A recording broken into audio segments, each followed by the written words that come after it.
Is Kaitlin's sister, Kaitlin Armstrong, helping her? Hello and welcome to True Crime Rocket Science, the most authentic voice in true crime. Kaitlin Armstrong has been on the run for a month and 2 days now. It's been more than a month since she was spotted on CCTV cameras arriving at LaGuardia Airport in New York on May 14th.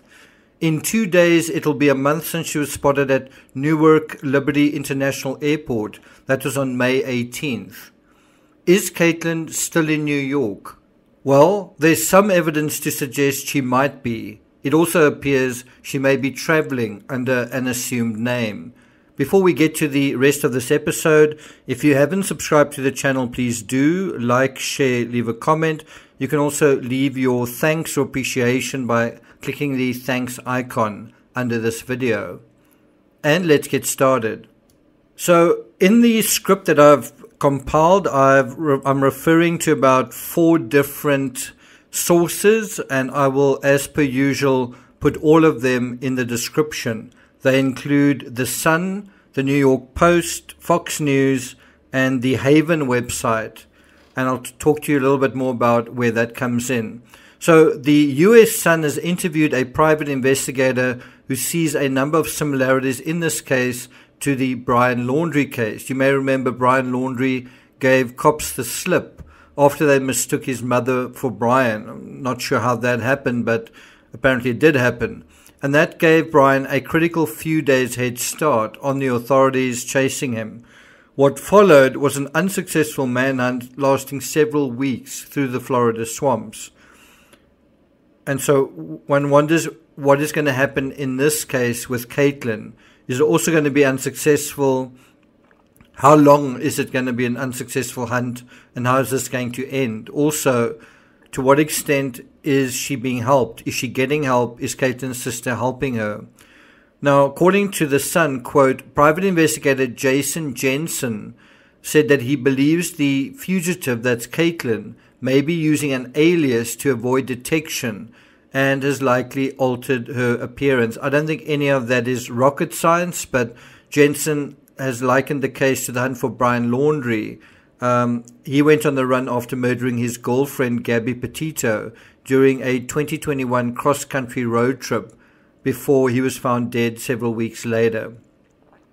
Something else that I think is a similarity with this case, and it's possible that Kaitlin paid attention to the case because Brian and Gabby were sort of into yoga, right?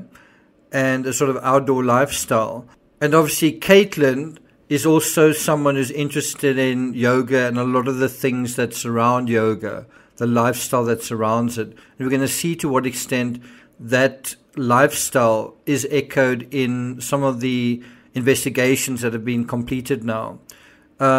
You might also remember that police hesitated to arrest Brian Laundrie, and you kind of had the same kind of hesitation and mistake where there was a sense of delay in arresting Kaitlin Armstrong. Remember, they got the date wrong, and so she was kind of allowed to leave the police station.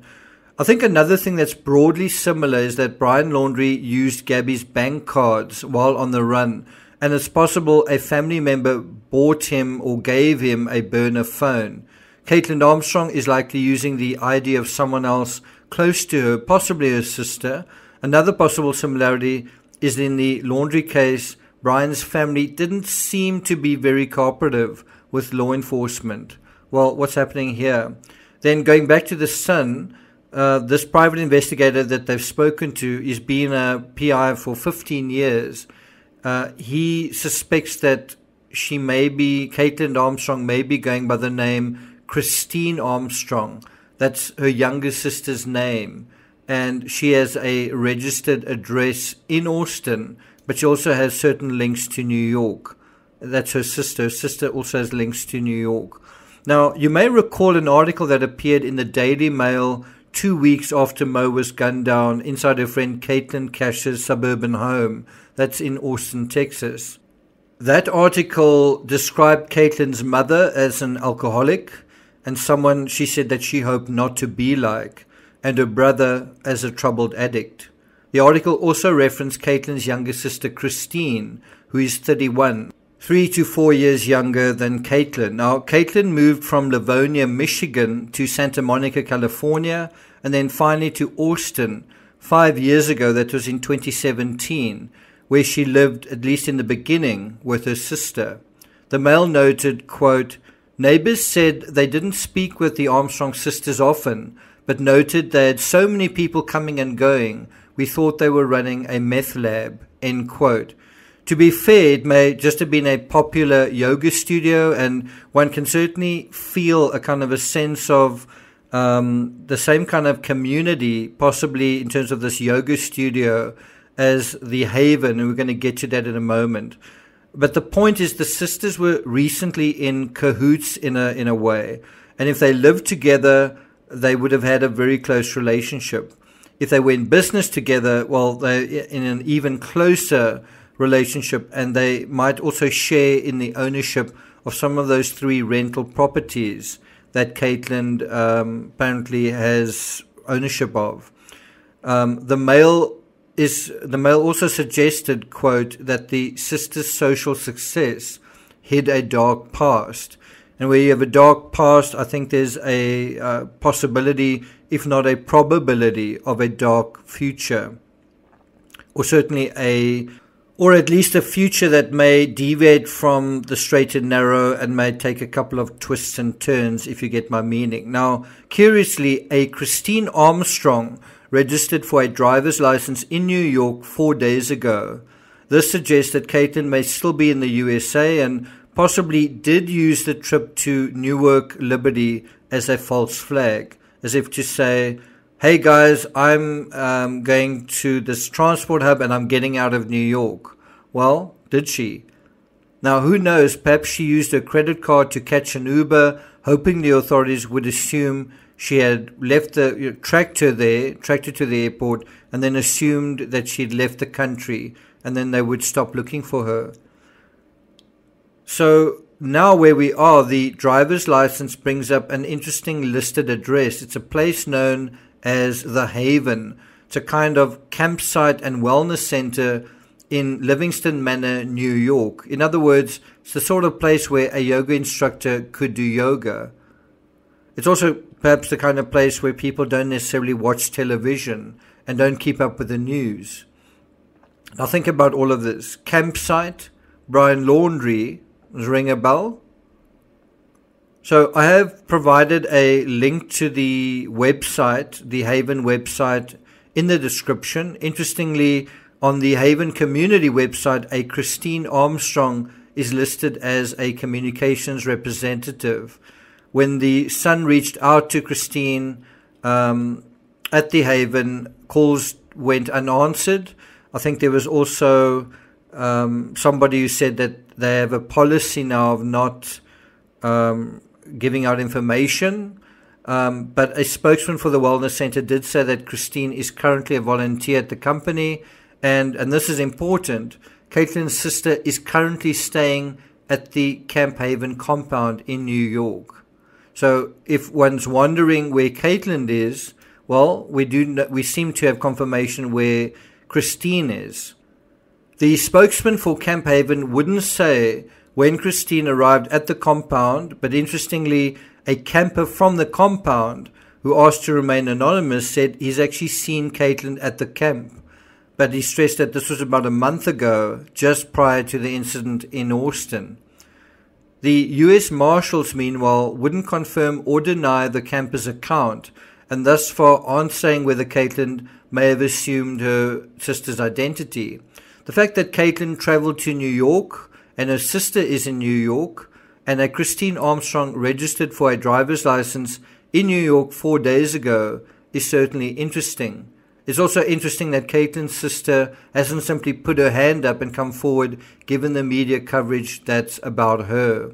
Now, according to Fox News, the Haven is less than 2.5 hours from Newark Liberty Airport as well as LaGuardia.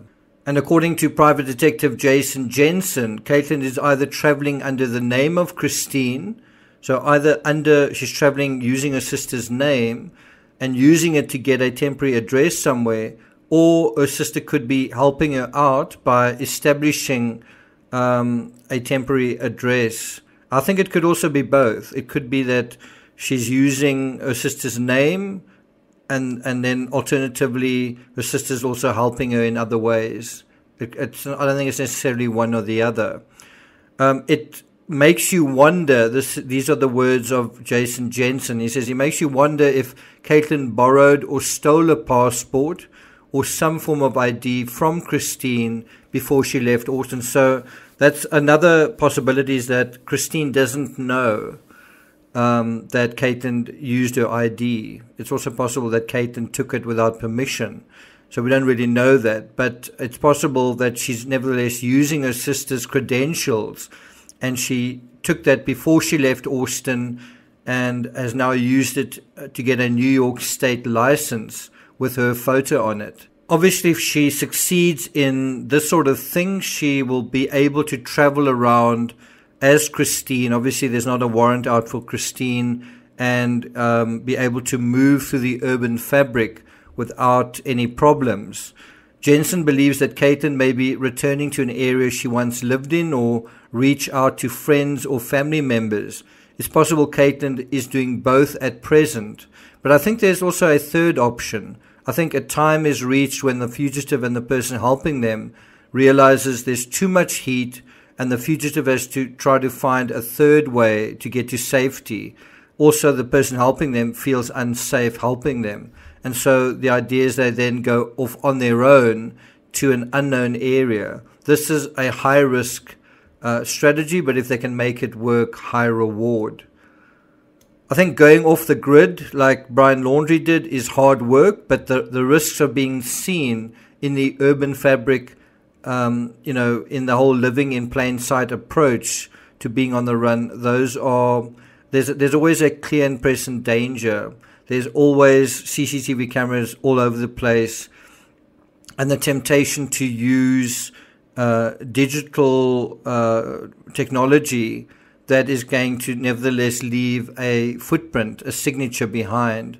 Things like credit cards, things like cell phones, things like going into a store to buy food. Where Kaitlin currently finds herself is perilously close to the Canadian border, as well as her home state of Michigan. Once across the border, there will be no turning back. Thank you for listening, and I'll see you guys next time.